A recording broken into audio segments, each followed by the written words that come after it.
Hello from AlphaCars, from our Boxborough location. We have two legendary SUVs. One is very familiar to drivers here in the United States. It's the Jeep. This one is a Rubicon with a Hard Rock Edition package. And another one is also highly capable, very little known here in the United States. This is LuAZ, also known as Valin. And this came from Russia with a lot of love. There's plenty of cargo space for love. Check this out. And it has stunning all-wheel drive system. Look at that. There are practically no ground clearance limitations until you actually get into the drivetrain components. So the drive shafts, they're all the way up because of planetary gears that are situated in each wheel, in each hub assembly.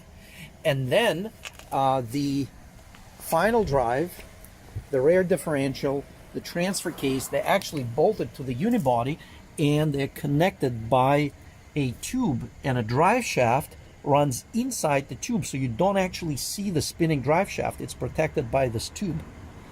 And that's the glance at the rear suspension. But look at this ground clearance.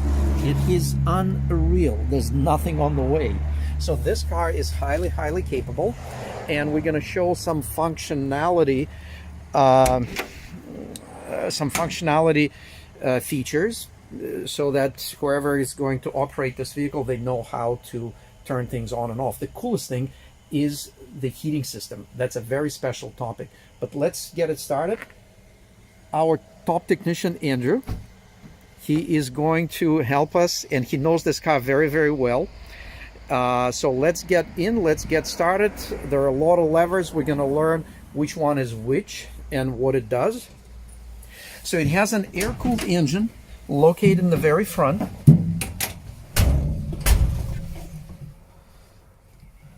Yeah, so we're gonna pull out. What's that little thing?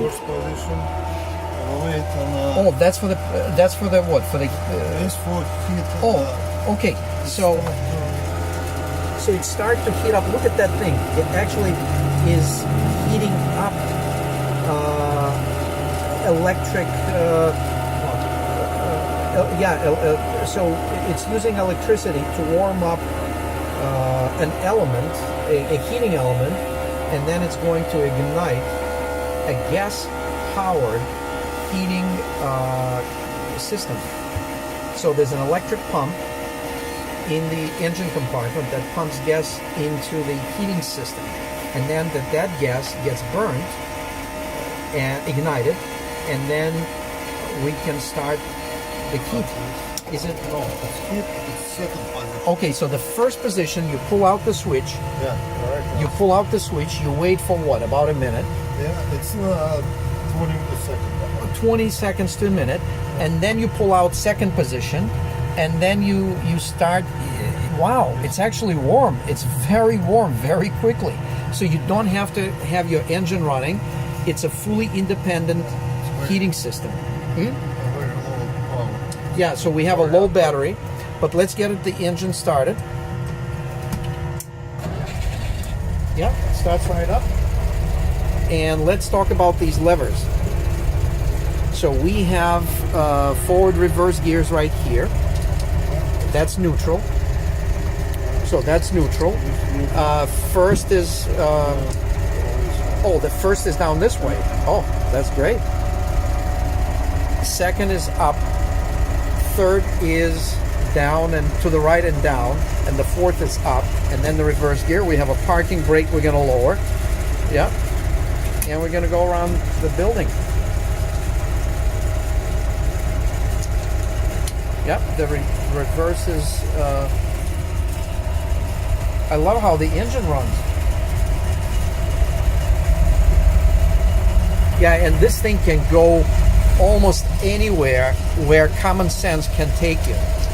It is amazing. I had an opportunity to take these out in Russia, and they were just unbelievable.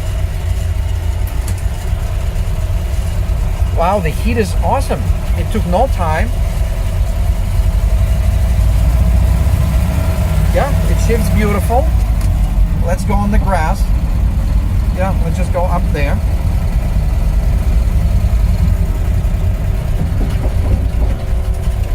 Yeah. Yeah, goes right up. Nice. Yeah. Yeah, we can go down that way by the plow.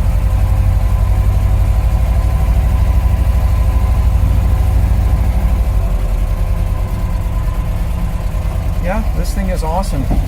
Okay, so let's go to the right. It has amazing radius of turning. Check out the interior. It's close to luxurious. Shifts beautiful. Clutch is nice. Plenty of throttle response.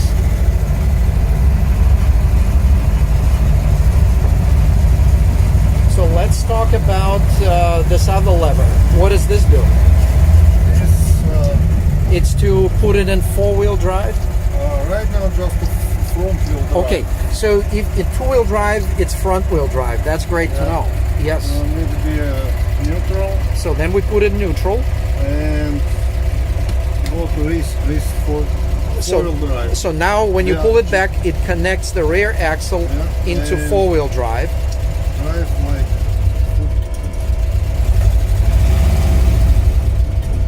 Yeah. So it's in four-wheel drive, and you can tell it's kind of... Yeah. And then it has what? It has a lower gear too?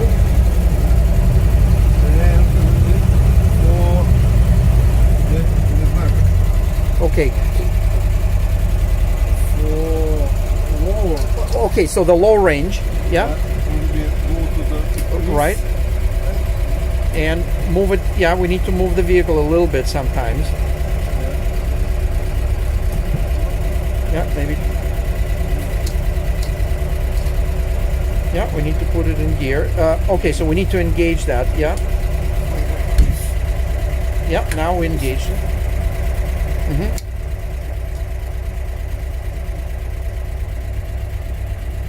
No, maybe we need to put this. No. Oh, you keep it in neutral. Okay. Okay, so yeah. And drive without gear. Ah, and you keep this in neutral. Yeah. Okay, so that's just very interesting. Very few ones do that like that. So we're in low gear, and you're not shifting this. It's one gear, and it's a low gear. Let's go. You can tell it's got plenty of power. It looks like we can take that plow and move that truck.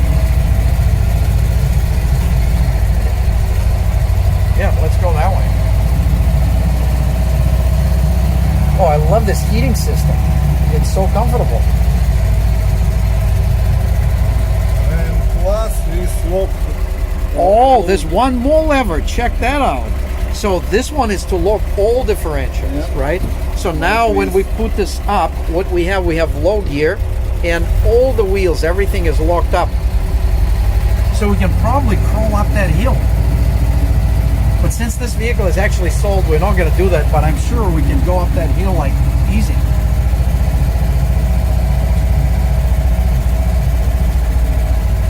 Well, once we come to a complete stop, we can just do it over there. We're going to open the hood and show you this really unique engine.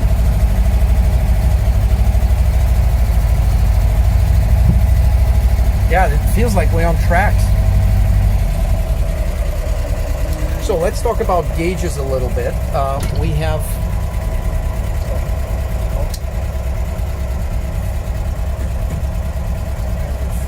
have a speedometer in the middle of the cluster.